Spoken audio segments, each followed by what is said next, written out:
Halo Kisanak, gimana? Masih suka makan gorengan 10, tapi pas bayar ngomong makannya 5? Kalau begitu kita tidak sama. Oke, karena hari ini saya akan pergi ke Rusia untuk menangani keamanan serta perdamaian dunia, langsung saja kita ulas alur ceritanya. Namun sebelum itu saya mengingatkan kembali untuk subscribe dan bunyikan lonceng notifikasinya, agar saya semakin hura dalam berkarya. Dan inilah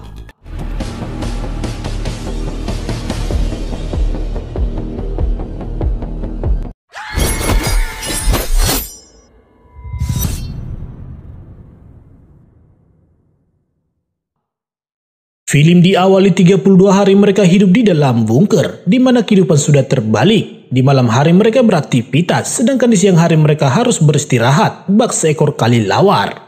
Di dalam bunker mereka melakukan aktivitas masing-masing sesuai dengan kapasitas dan kemampuan. Begitulah kehidupan di bunker. Di lain sisi kini Tiro telah luluh kepada Togar yang selalu baik kepada anak semata wayangnya. Namun tiba-tiba saja alarm berbunyi. Dan ternyata telah terjadi kebakaran di dapur bunker. Kemudian datanglah Parulian sebagai kepala militer melihat kejadian. Ternyata kebakaran tersebut tidak disengaja dilakukan oleh Ines dan anggotanya sendiri. Parulian tidak marah atas kejadian tersebut karena ia maklum manusia pasti memiliki sisi keteledoran. Akan tetapi dari kejadian itu kini bahan pangan semakin berkurang. Jika tidak secepatnya mencari solusi, dikhawatirkan mereka akan mati kelaparan bah. Lalu Kapten Vincent menyarankan untuk pergi ke lumbung benih di Norwegia. Hanya itulah jalan satu-satunya agar mereka dapat menyambung hidup. Mendengar hal itu, Parulian sebagai kepala militer setuju dan menugaskan beberapa anak buahnya untuk membantu Kapten Vincent. Dan sebelum mereka pergi melaksanakan misi, akan lebih baik mereka terlebih dahulu mengisi perut agar kuat, sehat dalam menghadapi kenyataan hidup.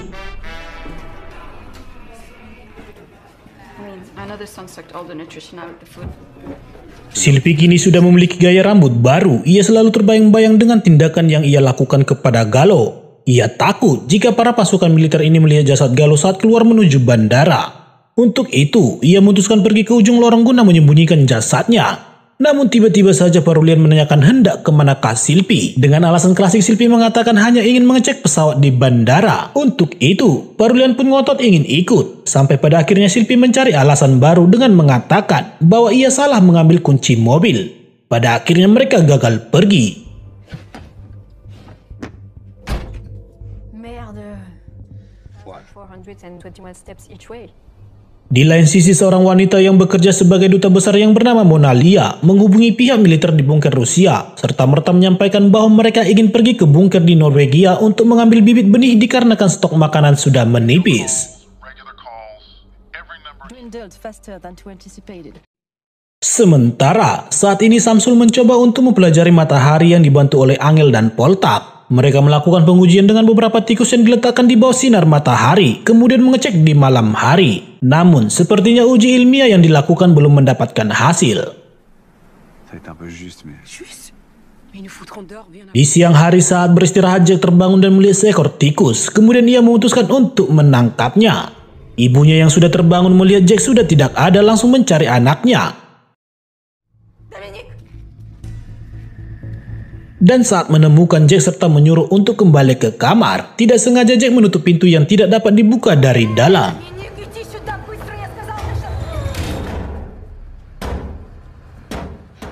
Di saat Sylvie Parulian sedang mengobrol, tiba-tiba saja mereka mendengar suara gedoran dan langsung menuju TKP.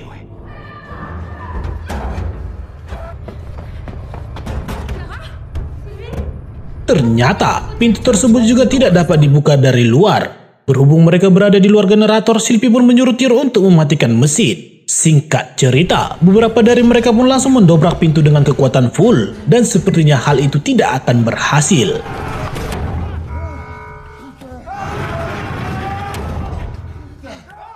Jamet pun menyarankan untuk memotong pintu dengan las pemotong yang berada di pesawat. Artinya, di antara mereka harus ada yang pergi ke bandara mengambilnya. Kemudian Samsul menyarankan untuk mengambilnya dengan cepat. Karena jika generator mati dengan waktu yang lama, maka mereka semua juga akan mati. Mengapa? Karena mereka berada 1 kilometer di bawah tanah. Tanpa pendingin ruangan, maka kenaikan suhu di bunker akan naik 25 derajat Celcius dalam beberapa jam. Singkat cerita, Parulian, Sylvie, dan Jamet pergi untuk mengambil mesin pemotong. Dan benar saja, di ujung lorong Parulian melihat jasad anak buahnya Galo. Kemudian ia melihat bahwa tangannya terborgol. Di kebingungan, Sylvie pun mengambil kunci borgol dan menyampaikan bahwa sepertinya Galo mati bunuh diri. Dengan masih sedikit kejanggalan, Parulian pun tidak menghiraukannya sejenak dan lanjut melakukan perjalanan.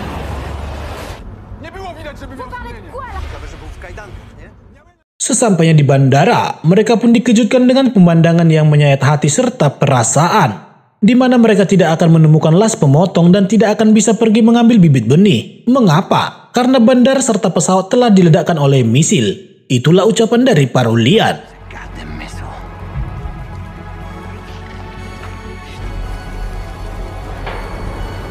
Parulian pun menyampaikan apa yang mereka lihat kepada Ines yang menjaga satelit radio. Secepat mungkin Ines pun berlari untuk menyampaikan pesan dari Parulian.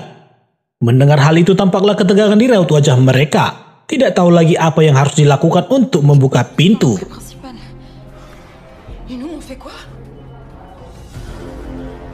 Di dalam mobil mengarah pulang, Parulian pun mengatakan bahwa kemungkinan besar yang meledakkan bandara serta pesawat adalah pihak Rusia.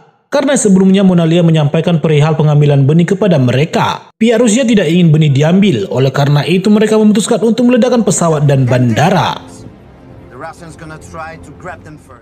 Film kembali ke bunker, di mana Tyr melihat lubang pembuangan gas dari mesin generator. Ia pun langsung memanjat serta menendang saluran dengan sekuat tenaga.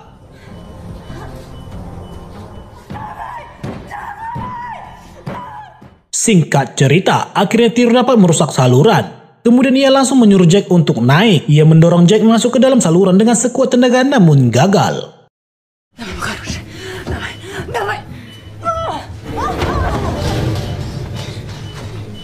Tidak mau menyerah dengan keadaan, Tyr kembali membantu Jack untuk naik ke dalam saluran.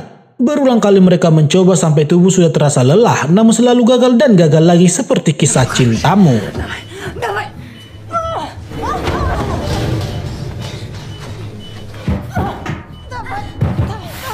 Di balik pintu, Togar yang sudah mencintai Tyr, janda anak satu dan sudah menganggap Jack sebagai anaknya, selalu memberikan dukungan agar mereka dapat bertahan. Sementara saat ini Sylvie dan Jamet masih mencari las pemotong di ruang penyimpanan gerbang menuju bunker. Dan disitulah Parulian melihat apa yang sudah terjadi kepada Galo melalui layar CCTV.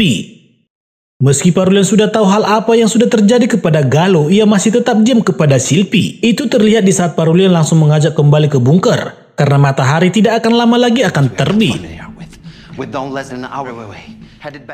Situasi kondisi kini semakin buruk di mana bunker semakin panas. Matahari pun akan segera terbit. Artinya generator harus dinyalakan. Oleh karena itu beberapa pasukan tentara dengan persenjataan lengkap pergi untuk memaksa Togar supaya menyampaikan kepada Tyr agar segera menghidupkan generator. Dan tiba-tiba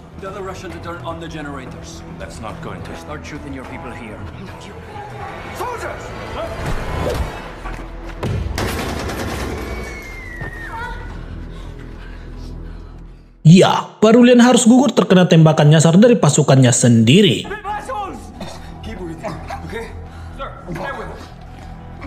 Para pasukan militer pun sangat bersedih dan kecewa atas kematian pemimpin mereka. Dari raut wajah sepertinya mereka memiliki sebuah dendam kepada pihak Togar dan kawan-kawan. Kembali kepada Togar yang tidak ingin dikalahkan oleh situasi, ia pun memutuskan memalu pintu dengan sekuat-kuatnya. Sekuat rasa cintanya yang membara serta bergelora. Namun hal tersebut tidak berhasil. Bahkan pintu itu tidak bergeser sedikit pun.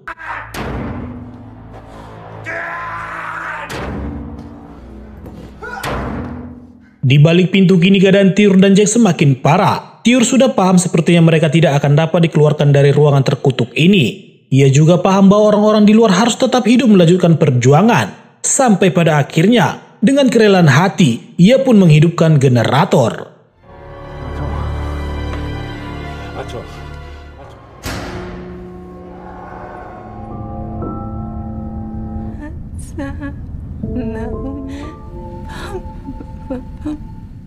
Akibat kehilangan orang yang dicintai, kini Togar menjadi tidak bersemangat dalam menjalani kehidupan. Ia hanya duduk lemas tak berdaya di kamarnya ditemani oleh Angel yang memberikan motivasi kehidupan.